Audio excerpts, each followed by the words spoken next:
நேயர்களே, இப்போ நம்ம தொடர்ந்து பல சம்பவங்களை மத்திய கிழக்கினுடைய காசா விவகாரத்தில் பேசினாலும், தற்போது பல விவகாரங்கள் வெளியாகி இருக்கிறது.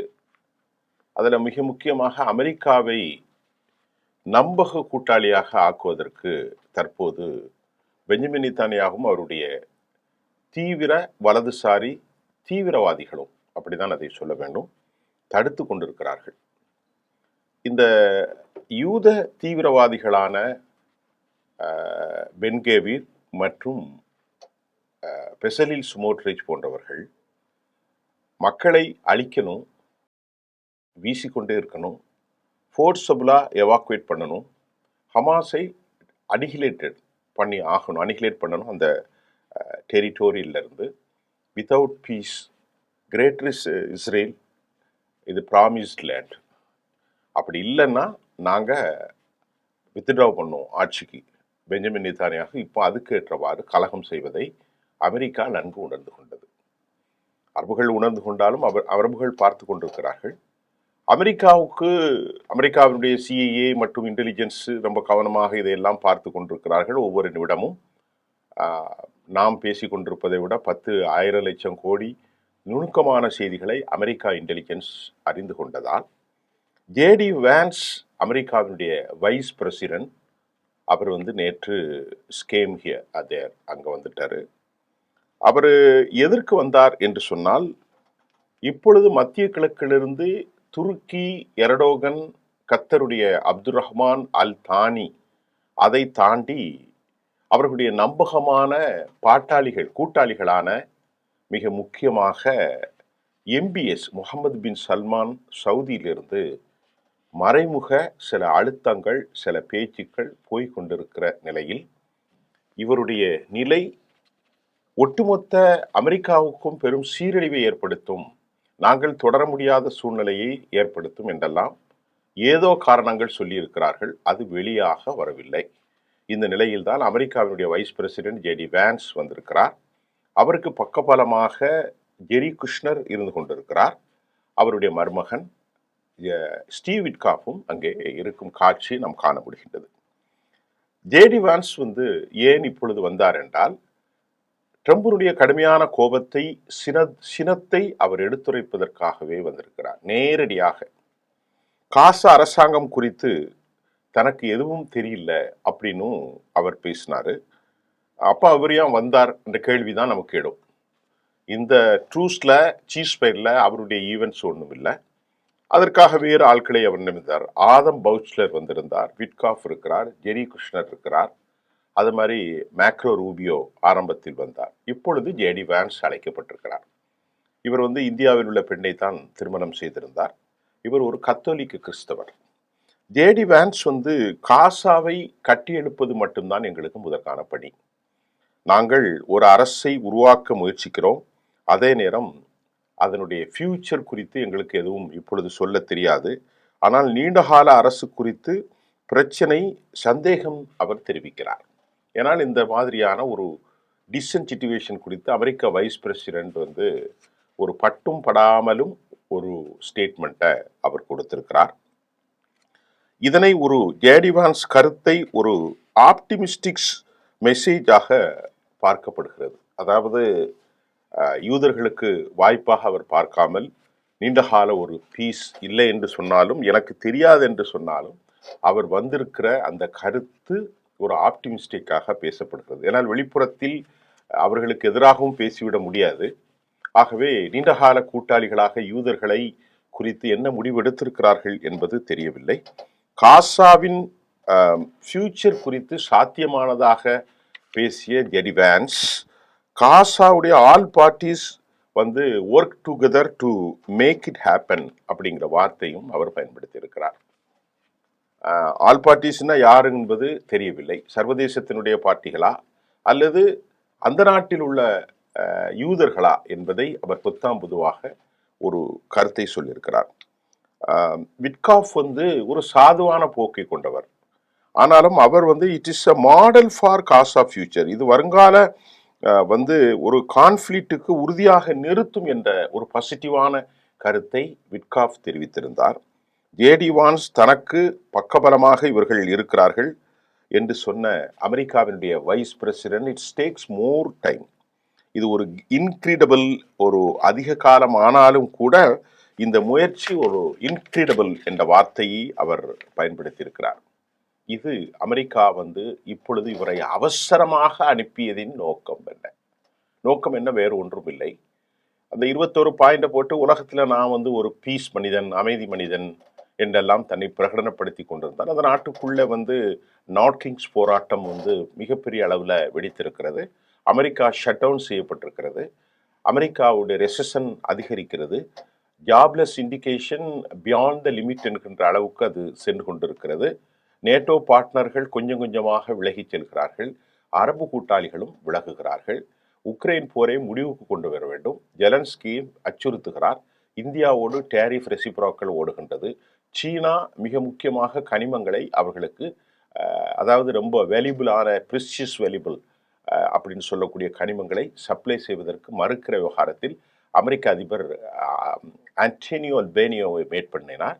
அங்கே சில கையெழுத்துக்களை செய்திருக்கிறார். இத்தனை குழப்பத்தில் இந்த பிரச்சனை அவர் தீர்த்து வைத்தால் அவருக்கு நம்பகமான கூட்டாளிகள் கை கொடுப்பதற்கு சவுதி அரேபியாவும் மற்ற நாடுகளும், யுனைடெட் அரபு எமிரேட்ஸ், கத்தர் போன்ற பெரும் முதலாளிகள், செல்வந்தர்கள், குவைத் போன்ற நாடுகள், துபாய் போன்ற நாடுகள் எல்லாம் இருக்கிறார்கள்.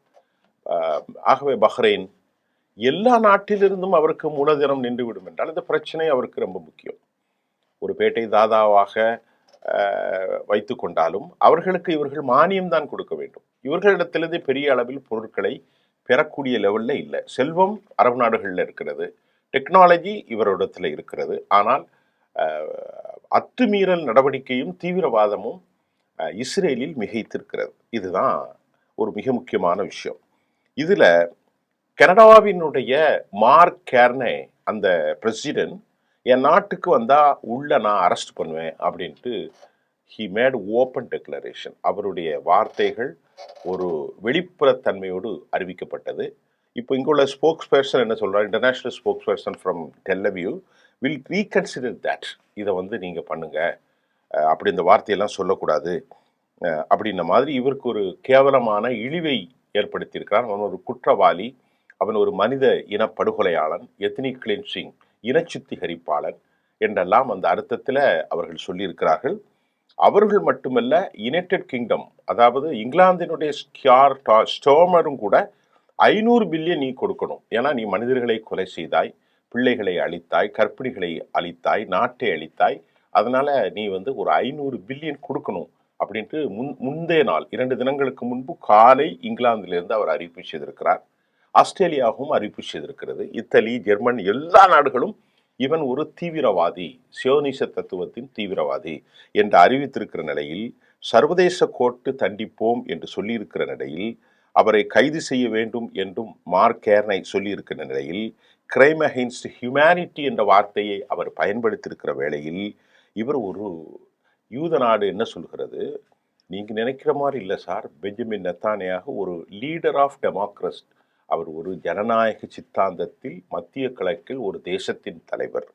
அவர் யூத தலைவர் மட்டுமல்ல, ஒரு ஜனநாயகத்தை கட்டி காக்கும் தலைவர்.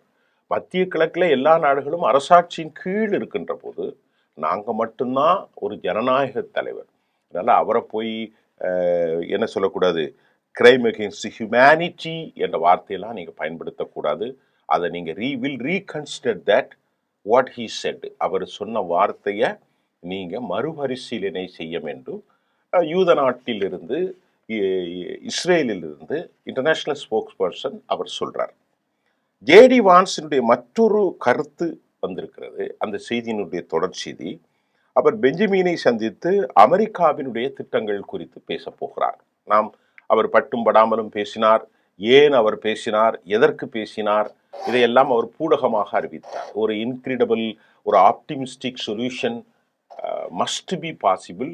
அதற்கு all countries will together make it better, it will happen அப்படிங்கிற மாதிரி அவர், இது கண்டிப்பாக நேரும், நடக்கும், போகும், இதெல்லாம் பட்டும் படாமலும் எல்லாரும் ஒன்றிணைய வேண்டும் என்றெல்லாம் வார்த்தைகளை, சுலவாடல்களை அவர் பயன்படுத்தினார். ஆனால் ஜேடி வான்ஸ் பெஞ்சமினை சந்தித்தது அமெரிக்கா பிளான் குறித்து பேசுவார் என்றாலும் ட்ரம்புடைய 20 அம்ச திட்டங்கள் குறித்தும் அந்த கைச்சாத்திடப்பட்ட சீரியஸ்னஸ் குறித்தும் அவர் பேச போகிறார். ஏனென்று சொன்னால் இங்கே இல்லாத போகாத ஊருக்கு வழி தேடும் கதையாக பெஞ்சமின் மிரட்டி கொண்டிருக்கிறார். பெஞ்சமினுடைய நோக்கம் என்ன?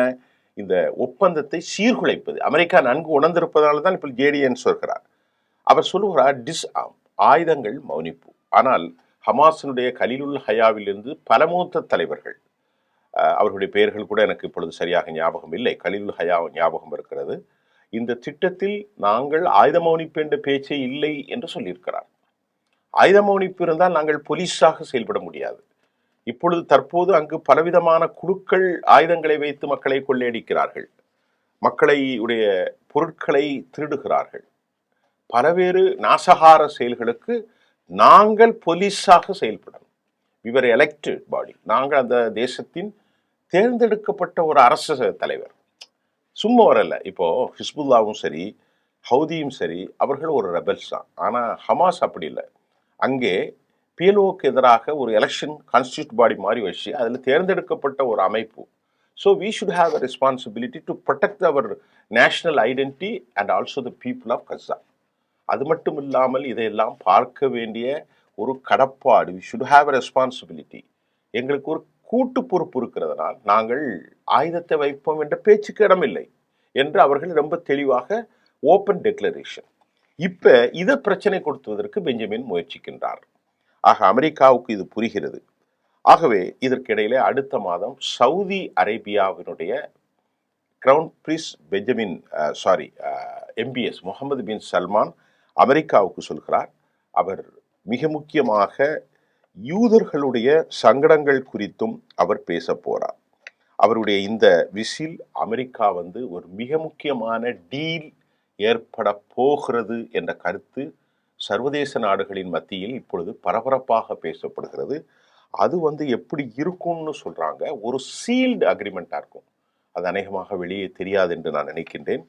அமெரிக்காவுடைய US பாதுகாப்பு குறித்தான பேச்சு மத்திய கிழக்கில் அடுத்த மாதம் அமெரிக்க பயணத்தில் மிக மிக மிக மிக மிக ஒரு ஒரு கான்ஃபிடென்ஷியல், அதாவது யாருக்கும் தெரியாத ஒரு ரகசியமாக அது அமையும். மிக மிக முக்கியமான பேச்சாக அமையும். ட்ரம்ப் அஃபீஷியல் இதை கன்ஃபர்மேஷன், இஸ்ரேல் தாக்குதலுக்கு பிறகு தோஹாவில் தாக்குதலை நடத்திய பிறகு அவர்களிடத்தில் இருக்கக்கூடிய 9க்கும் மேற்பட்ட குறித்தெல்லாம் MBS கவலை தெரிவித்திருக்கிறார். ஆகவே அமெரிக்காவினுடைய நம்பக கூட்டாளிகளாக 3 நாடுகள் அல்ல 5 நாடுகள். முதலில் சவுதி அரேபியா, யுனைடெட் அரபு எமிரேட்ஸ், மிக மிக முக்கியமாக கத்தர், அதைவிட முக்கியமாக அப்துல் அல் சிசி சிசியினுடைய ஈஜிப்ட் மற்றும் அப்துல்லா, இவங்கெல்லாம் ரொம்ப முக்கியமான ஜொர்டான். இந்த 5 நாடுகளும் துருக்கியும் சேர்த்து கொள்ளுங்கள். அப்போ துருக்கி ஒரு தனியாக ஒரு பெரிய தேசம், அது ஒரு பெரிய மிலிட்டரி டிஃபென்ஸ், அதை மட்டும் இஸ்ரேல் அடிப்பதற்கு வாய்ப்பில்லை. இப்போ முகமது பின் சல்மான் தோஹாவினுடைய இந்த விவகாரத்தை அவர் பேச போகிறார். எங்களுக்கான பாதுகாப்பு என்ன? 9 ஆண்டுகள் இருப்பதால் இஸ்ரேல் இந்த ரீஜனல் டென்ஷனை ஏற்படுத்துறாங்க. அதனால இது ரொம்ப த்ரெட்டாக இருக்கிறது. அந்த செய்தி அப்படியே வாசிக்கிறேன். இந்த regional threat to the Gulf nation, இதெல்லாம் நாங்க பேச போறார்கள். அரபு Israel normalisation across the region. அப்படின்னா நீ என்ன செய்ய போறா அப்படின்னு இவர்கிட்ட பேச போறார் MBS. ஏன்னா MBSனுடைய கோரிக்கையை நிராகரிக்க முடியாது. ஏன்னா இப்போ மிகப்பெரிய பரந்த நிலப்பரப்பையும் பெரும் ராஜ்யத்தையும் செல்வங்களையும் கொண்ட ஒரு பெரும் தேசம். அதனால சவுதி அரேபியா மற்ற நாடு மாதிரி ஏமாற்ற முடியாது. பாகிஸ்தானோடு இப்போ அங்கே ஒரு என்ன சொல்றது அக்ரிமெண்ட் போட்டிருக்கிறாங்க. இந்த விஷயத்தெல்லாம் பேச போறார்கள். சவுதி பாக்கினுடைய நியூக்ளியர் டீல், ஒரு strategic ties beyond traditional west partner அப்படிங்கிறதையும் ரொம்ப முக்கியமாக இதில் கவனிக்க வேண்டும். இது ஒரு high stakes deals could be finalised அப்படிங்கிற ஒரு செய்தியும் நமக்கு கிடைச்சிருக்கிறது. பெஞ்சமின் நேற்று அவர் நாட்டிலே பேசுகின்ற போது நான் ஒரு கையில் பாமை வைத்துக் கொள்வேன், ஒரு கையில் சமாதானத்தை பேசுவேன் என்று அவர் சொல்லியிருக்கிறார். இதை விட பெரும் மோசமான ஒரு செய்தி, 153 டன் ஆஃப் த காசாவில் வீசியதாக பெரும் மகிழ்ச்சி மேற்கொள்கிறார். மக்களை அழித்ததற்கு ஒரு பெரும் மகிழ்ச்சி அடைகிறார். அவருடைய கைகள், காது, நாக்கு எல்லாமே இரத்த கொலைதான் இருக்கிறது. பிள்ளைகளை எல்லாம் அழித்துவிட்டு, கர்ப்பிணிகளை எல்லாம் அழித்துவிட்டு, தேசத்துல வாழ்வதற்கு வழி இல்லாமல் இவ்வளவு ஒரு மனமான ஒரு ஆட்கள், அந்த உள்ளம் எப்படி இருக்கிறது என்பதை நீங்கள் பாருங்கள். தயவு செய்து கொஞ்சம் நடுத்தன்மையோடு நீங்க பாருங்க. இஸ்ரேல் சகோதரர்கள் நம்முடைய மக்கள் தான். அவர்கள் யாரும் இதற்கு ஆதரவு கொடுக்கல. இஸ்ரேலில் உள்ள மக்கள் யாரும் பெஞ்சமினுடைய இதை ஆதரிக்கவில்லை. அயலகத்தில் வாழ்கிற அமெரிக்காவில் வாழக்கூடிய மக்களும் கூட இஸ்ரேலை தங்கள் நாட்டின் தலைவன் சுயநலத்தோடு பாடுபடுகிறான் என்பதைத்தான் எதிர்க்கட்சிகளும் சொல்கிறார்கள், மூத்த தலைவர்களும் சொல்லியிருக்கிறார்கள். அமெரிக்கா யூதர்களுடைய ஏர்போர்ஸ் தலைவர்கள், நடுநிலையாளர்கள், பத்திரிகையாளர்கள், எதிர்க்கட்சிகள் எல்லோருமே சொல்கிறார்கள். இந்த ஒரு மனிதன், அவனோடு சேர்ந்து 2 பேர், இந்த 3 பேரும் தான் ஒட்டுமொத்த நாட்டுக்கும் கேடு. அதனால தான் நிறைய பேர் டிஸ்பிளேஸ் ஆயிட்டாங்க. லேக்ஷன்ஸ் பீப்புள் மைக்ரேட்டட். அவர் அங்கிருந்து வெளியேறிவிட்டார்கள், வெளியேறிக்கொண்டே இருக்கிறார்கள். யூப்ரஸ்ட் அந்த நாடுகளுக்கு போய் கொண்டிருக்கிறார்கள். நிறைய பேர் கனடாவுக்கு போகிறார்கள். நிறைய பேர் யூரோப்பிய யூனியனுக்கு போக மறுக்கிறார்கள். என்னால் அவர்களுக்கு ரொம்பவே மன சங்கடம் ஏற்படுகிறது. ஆகவே இந்த மாதிரி ஒரு சூழ்நிலையில் அவர் நெசட்ல பேசுகின்ற போது ஒரு கையில் வெடிகுண்டு, மற்றொரு கையில் பீஸ். இஸ்ரேல் எப்போதுமே வெரி ஸ்ட்ராங். இதுக்கு முன்னாடி அன்பிரசன்டட், அதாவது இதுக்கு முன்னாடி நாங்கள் எப்போதும் இல்லாத அளவுக்கு ரொம்ப ஸ்ட்ராங்காக இருக்கோம்ங்கிற வர ஜம்பம் பேசுகிறார். எல்லா வகையிலும் நாங்கள் வெற்றி பெற்று விட்டோம், ஹேட் ரீச்டு, அதாவது நாங்கள் அல்டிமேட் எங்களுடைய அந்த இலக்கை அடைந்திருக்கிறோம். ஹமாஸை நான் உள்ளே படைகளை அனுப்பியதால் தான் இன்னைக்கு அவன் சரண்டர் ஆயிருக்கான் என்று அவர் சொல்கிறார். JD Vance, Kushner, Steve Witkoff மீண்டும் அவசர வருகை.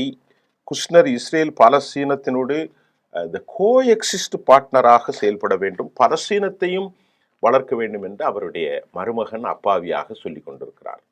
அமெரிக்காவினுடைய திட்டம் நாம் அறிவது கஷ்டம். அமெரிக்காவினுடைய உள்நோக்கத்தை எல்லாம் யாரும் கண்டுபிடிக்க முடியாது. வெளிப்படையாக இன்றைக்கு JD Vance, Kushner, Steve Witkoff இவர்களுடைய செயல்பாடுகள் இந்த பிராந்தியத்தில் ஒரு அமைதி ஏற்படுத்தணும் அப்படின்னு முயல்றாங்க. இன்னைக்கு அமெரிக்கா ஒரு கால் இதை இன்னும் அழுத்தம் கொடுத்தால் ஒரு rift must be possible in between the relationship. இவர்கள் 2 நாடுகளுக்கும் இடையிலே ஒருவேளை ஓவர்கம் பண்ணலாம். சுயாதீனமாக அமெரிக்காவை நம்பிக்கொண்டிருக்க முடியாது என்ற ஒரு சூழ்நிலையில் வரும். ஆனாலும் எப்படி வந்தாலும் அது யூதர்களை அவர்கள் கைவிடப் போவதில்லை என்பதை முகமது எல்மிரிசியினுடைய கருத்தையும் நான் நம்புகின்றேன். ஒருவரும் ஒவ்வொரு பாதையிலே பேசி கொண்டிருக்கிறார்கள். இதுதான் தற்போதைய நிலையாக இருக்கிறது. ஜேடி வான்ஸினுடைய விவகாரம், இப்பொழுது எம்பிஎஸ்னுடைய அதிர்ச்சியான கருத்து, அமெரிக்கா அனுப்பி வைப்பது, இதையெல்லாம் இன்றைக்கு பொது செய்தியாக நாம் பார்த்திருக்கிறோம். இன்னும் எப்படி நடக்கப் போகிறது என்பதை அடுத்த செய்திகளோடு பார்ப்போம். நன்றி.